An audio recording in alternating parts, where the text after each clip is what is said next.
C'est ici que mange mes 10 millions, hein, les gars. Tu es en brousse. Je mange mes 10 millions. Vous parlez là. Je prends 10 millions pour mon frère qui est mort, qui m'a aidé à être prof d'université maintenant jusqu'à présent. Grâce à Martinez, je me bats. On a gagné l'affaire à la Cour suprême. J'ai pris 10 millions. Vous allez souffrir la meute. Laissez-moi travailler. Arrêtez-moi le connerie là. Bonsoir les enfants. Bienvenue dans notre 3e podcast de la journée les enfants. Bienvenue à la clinique. Quand vous voyez vous-même ce bonhomme, la première chose que quelqu'un peut se dire, vous voyez bien qu'il est mentalement instable. Quand vous le voyez parler, laissez-les qu'on est dans la... Quand vous le regardez bien, vous voyez bien que c'est quelqu'un qui n'a plus tous ses sens. Il n'a plus tous ses sens. Regardez-le. Regardez bien Fridolin que il n'a plus tous ses sens. Mais ce n'est pas ça le plus dramatique. C'est que ce que vous venez de voir en ce moment, c'est le degré de méchanceté du système de Pomba. C'est-à-dire que le système de Pomba, quand vous regardez Fridolin, vous devez savoir, vous devez comprendre l'efficacité de la capacité de destruction psychologique du système de Pomba. C'est-à-dire que c'est un système qui est capable, qui peut réussir à détruire même les esprits. Excuse-moi, bon. C'est un système qui est capable de détruire même les esprits les plus brillants. Même les esprits les plus brillants. C'est-à-dire que ça, vous venez de voir comment rendre un philosophe fou. C'est-à-dire comment faire d'un philosophe un philosophe. Regardez ça avec un autre regard, les enfants. Pour que vous voyez la violence du système. La première fois qu'ils l'ont traumatisé, c'est quand ils l'ont amené chez Mbamkoui. Rappelez-vous cette vidéo. Tout le monde était sûr que Ngo était fou. La tête était en l'air comme ça. C'est-à-dire que Mbamkoui avait déjà fait voir les étoiles. Mbamkoui l'a forcé à faire la vidéo dans le bureau et de dire qu'il vient de se faire gifler par Mbamkoui. Les gars, si vous ne savez pas comment on commence à détruire quelqu'un dans la tête, c'est-à-dire qu'on a commencé à pas lui couper l'argent. Première chose. C'est-à-dire qu'il a lutté de tous ses sangs pour être professeur. Et quand il était devenu professeur, on l'a amené chez Mbamkoui. C'est-à-dire qu'on lui a démontré qu'il n'était rien. Mbamkoui l'a allumé, propre. On a sorti. Ça ne vous rappelle pas Longueur est entré chez Mbamkoui, il vous a raconté. Parce que ce que vous voyez là, c'est le résultat de quelqu'un qui a été torturé. C'est le résultat de quelqu'un qui a été torturé. Le système inhumain te transforme un homme brillant, un philosophe, en un philosophe. Ils auraient pu le mettre en prison. Ils auraient même pu, mais ils l'ont rendu fou. C'est-à-dire qu'il a été torturé. Longueur, vous avez raconté. Donc, il est sorti de chez Mbamkoui, il était déjà torturé. Donc, le gars venait d'abord de risquer le travail. Après, il est sorti de chez Mbamkoui, torturé. On a fait faire la vidéo dans le bureau pour montrer qu'il n'y a personne qui peut l'aider dans la vie. Je vous mens pas, les enfants. Là, le cerveau a commencé à prendre l'eau. Ça a commencé à prendre l'eau. Il a essayé de remonter. Et quand l'affaire Martinez est arrivée, les enfants, ce bonhomme qui est en train de dire que la meute, rappelez-vous, il est sorti une fois. Première fois, c'est qu'il est en clandestinité. On a ri. On a ri. Que ne dérange pas les gens. Pourtant, le gars était en train d'être détruit psychologiquement et mentalement. Nous ne nous battons pas contre ce système qui nous oppose. Quand vous allez vous lever, vous allez venir commencer à taper ce bonhomme, Fridolin, il a perdu la tête. Regardez bien pour que vous appreniez votre leçon. Au lieu de venir seulement croire que, oh, machin, regardez bien la capacité de destruction. Regardez bien la capacité de destruction. La première fois, il est venu, il a dit qu'il est en clandestinité. Il est en clandestinité. Est-ce que c'est la meute qui te poursuivait, Fridolin? Quand tu as fait ta première vidéo, mon petit, ton cerveau a explosé, frère. Il te faut des vacances. La première fois, quand tu es venu sortir, tu as dit que tu es en clandestinité. C'est la meute qui te poursuivait. Tu as dit que tu as reconnu les habits des gens du BI, non? Tu as dit que tu as reconnu les gens des habits du BI. Nous la meute, est-ce qu'on porte les habits du BI? Je ne pense pas. Parce que là où quand tu dis la meute, c'est moi la meute, Friedelanke. C'est moi qui dirige ce machin-là. Donc, je n'arrive pas à comprendre comment nous, on s'est inquiété pour toi. Mais il faut que vous compreniez comment le système peut te faire renverser la tête. Renverser la tête. Regardez les gens qui sont partis en prison avec nous. Regardez comment ils sont sortis. Presque comme des fous. Regardez N'Djamène. Vous croyez que N'Djamène est différent de Friedelanke? Quand vous voyez N'Djamène, vous n'avez pas vu N'Djamène devenir fou à la télé? Parce que c'est ça, le mécanisme du système. Il t'affame, il t'appauvrit et il t'envoie faire le fou dehors pour que les gens voient à quel point tu es fou. La première fois que tu as apparu, Friedelanke, excuse-moi, tu nous as dit qui te poursuivait. Tu nous as dit qui te poursuivait. Je ne crois pas que c'était nous qui te poursuivons. C'est pour ça que j'ai dit, l'homme est quand même méchant. Parce que même quand il est en train d'être enterré par son propre frère, il regarde toujours l'ennemi ailleurs. Tu as réussi à être pourchassé par l'obéi, te cacher en brousse. Et revenir apparaître maintenant et dire que c'est nous qui te pourchassons.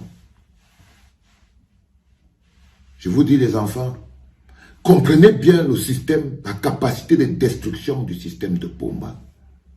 Comment ça peut rendre tout un philosophe fou, donc en fait un philosophe.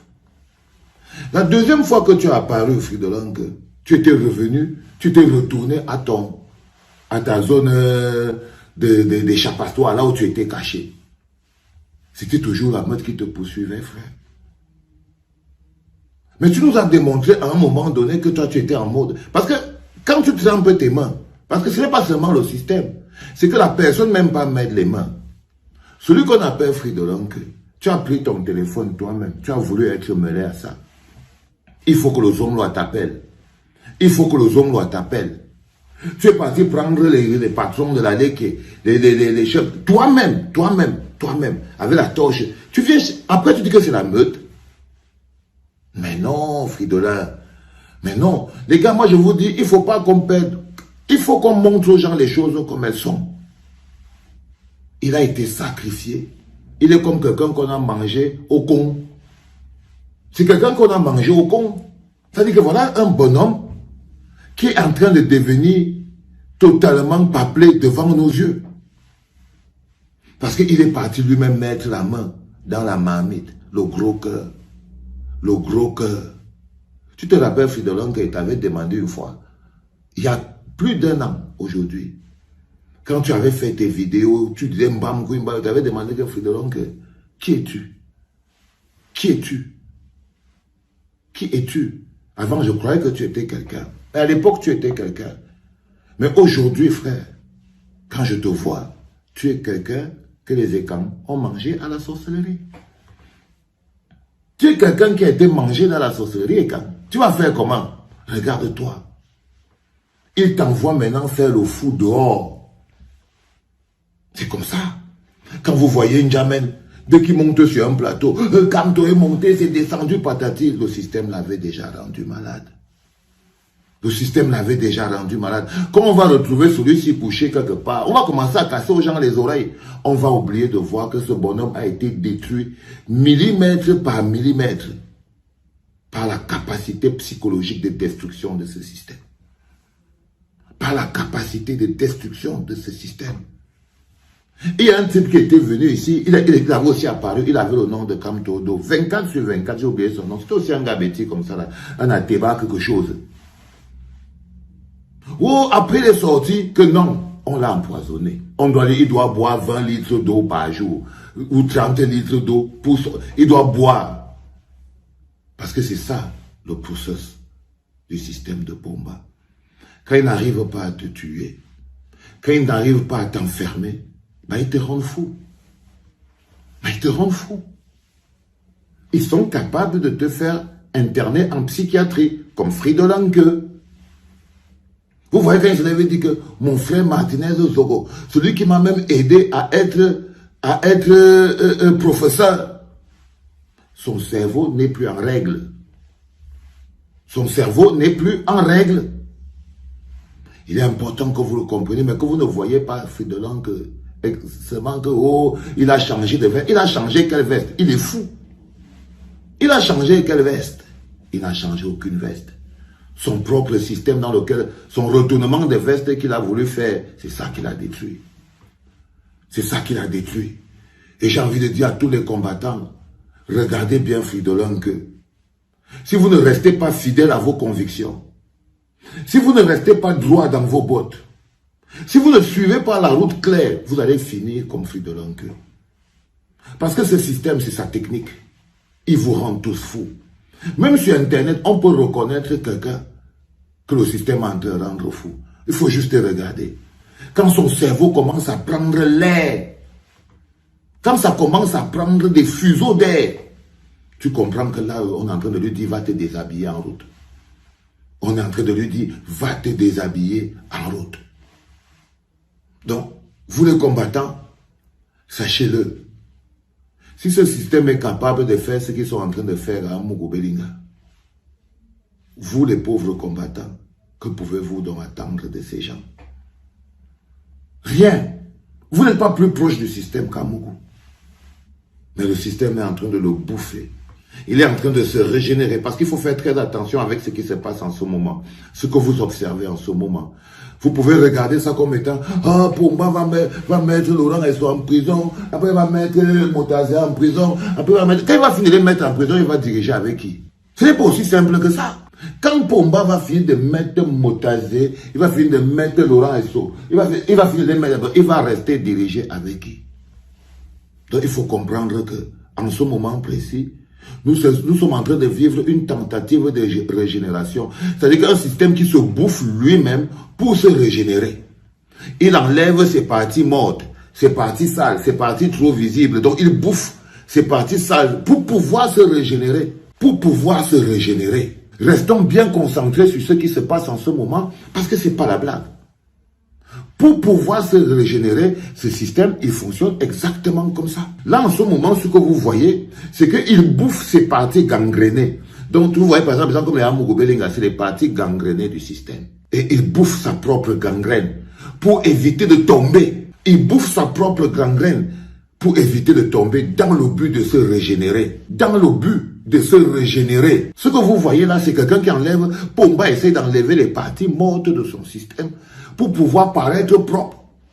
Parce que là maintenant, on peut croire que Pomba, que Amugu est pire que Pomba. Amugu n'est pas pire que Pomba. Pomba c'est le pire. Mais Amugu est une gangrène qu'il doit bouffer lui-même pour pouvoir se régénérer. Pas pour nous rendre justice. Pas pour nous rendre justice. Parce que ce n'est pas son objectif, nous rendre justice. Il n'a pas ce plan. Il n'a pas ce plan. Ça, croyez-le de manière claire et nette, les enfants. Une fois qu'on a fini avec les gens comme les Fridolin, il faut qu'on sache et on revienne sur ce qui est le plus important en ce moment. Quand on demande la démission de Laurent Esso, qu'on lance une pétition qui est déjà à 24 000, demain on va faire le bilan, c'est parce qu'on va empêcher ce bonhomme de se manger lui-même pour se régénérer. Parce que c'est son plan. Se manger lui-même pour se régénérer. Manger ses parties mortes. On dit souvent que quand quelqu'un la gangrène prend une jambe, pour rester en vie, on coupe la jambe. Pour rester en vie, on coupe la jambe. Donc c'est ce qu'il est en train d'essayer de faire. En ce moment précis. Mais il faut savoir que ce n'est pas ses jambes qui nous posent un problème. C'est lui qui est notre problème. Donc quand on les force à couper une jambe, ce n'est pas pour que la jambe la repousse. C'est qu'on s'assure directement que l'autre va être coupé. Est-ce que vous comprenez ce que je suis en train de vous dire, les enfants? Parce qu'on a l'impression qu'on est en train de se laisser porter par les divers et tout, n'oublions pas derrière quel est l'objectif. Le reste, c'est les process. Mais là, on est en train d'assister à une tentative de régénération. Un système qui veut se bouffer lui-même, se croquer lui-même, pour pouvoir se régénérer. Pour pouvoir se régénérer. Pour se faire une nouvelle peau. C'est comme les serpents. Le serpent enlève sa vieille peau, il fait sa mue. Mais c'est toujours le même. Quand tu le vois, il paraît jeune. Il paraît tout nouveau. Parce qu'il vient d'enlever la vieille peau. Parce qu'il vient d'enlever sa vieille peau. Soyons très concentrés, les enfants. Ce qui se passe en ce moment est tellement un moment qui peut nous permettre de passer à autre chose dans ce pays que nous ne pouvons pas rater cette occasion. Ne nous plaçons pas dans la position des spectateurs. C'est important, les enfants. Laissez le gars un peu là. C'est un fou. Lui, pour lui, a déjà cuit. C'est bon. Il n'y a plus rien à dire là-bas. Ok? Là, il sait encore à qui là, à personne. On l'a envoyé au village. Mais n'oublions pas que ce bonhomme-là, c'est sa tentative de régénération qu'il est en train de faire. Sachons-le. C'était papa.